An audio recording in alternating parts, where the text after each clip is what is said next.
Howdy do, pumpkins. Merry Christmas, Happy New Year, and happy -1 year anniversary of GTA 6. Only 12 to 23 more months left until our happiness peaks. So, my girlfriend got me Final Fantasy 16 for Christmas, a game which I had been yearning for since its release. If I see big, muscular titan gods battling each other on an enormous scale, you can count me in, bucko. And so far, the game has not disappointed one bit. It's everything I wanted from it, and actually, I won't say and more, it's just kinda what I was already expecting, which isn't a bad thing. I had high expectations for it, okay? But this world that Square Enix has crafted for the 16th entry of Final Fantasy, it's expansive, full of detail and life, politics, battles, concepts, and society.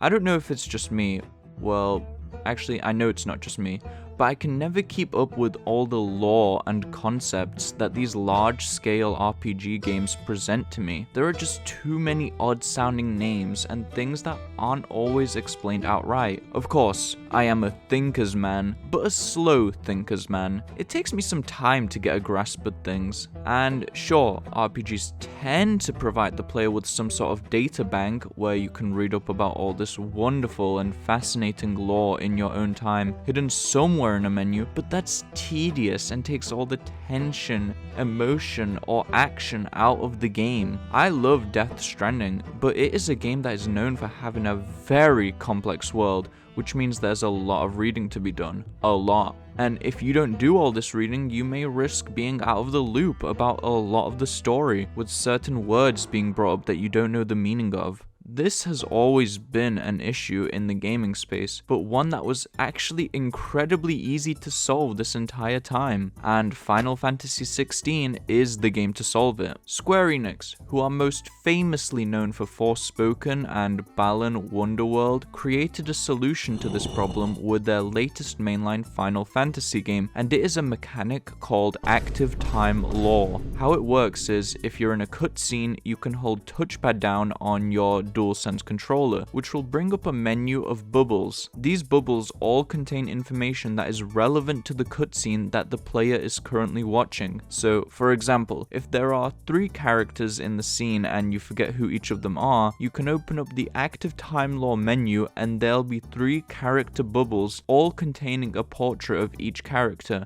and a sentence or two about their significance to the story at that moment in time. And it doesn't just help you with learning about characters, but also about the location that the characters are currently at.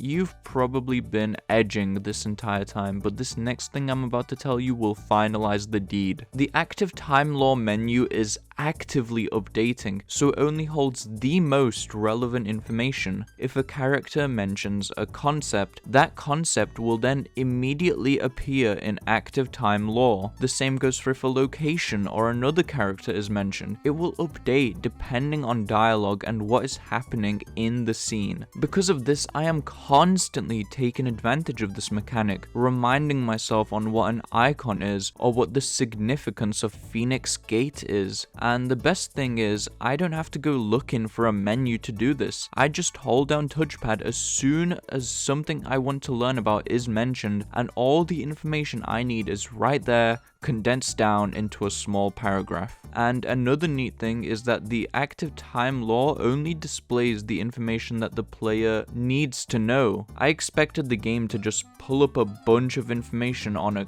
major character and spoil the story, but nope. The information on individual characters or locations is constantly changing the more you play the game and the more that Clive learns about certain things. It isn't just one pre-written description about something. It is insanely good, and I can't imagine it takes much time or effort at all from a developer as large as Square Enix. So let this be a lesson to other big studios. Add active time lore to your games, and Square Enix, please don't patent it. It's such a good feature. Don't be like Warner Bros. Games, those sons of bitches. This may be wishful thinking, but I really hope that active time lore is a mechanic that becomes more prevalent across future games. It shows that the developers are passionate about the world and story they have built, and that they want their audience to get the most out of their work. It also adds that extra layer of accessibility for people, especially those that might zone out every now and then when the game throws a ton of new information at you. Thank you, Square Enix. I love you and your games. Subscribe to my channel if you also love Square Enix, or else I'll stomp on your head in my Timberlands. Now,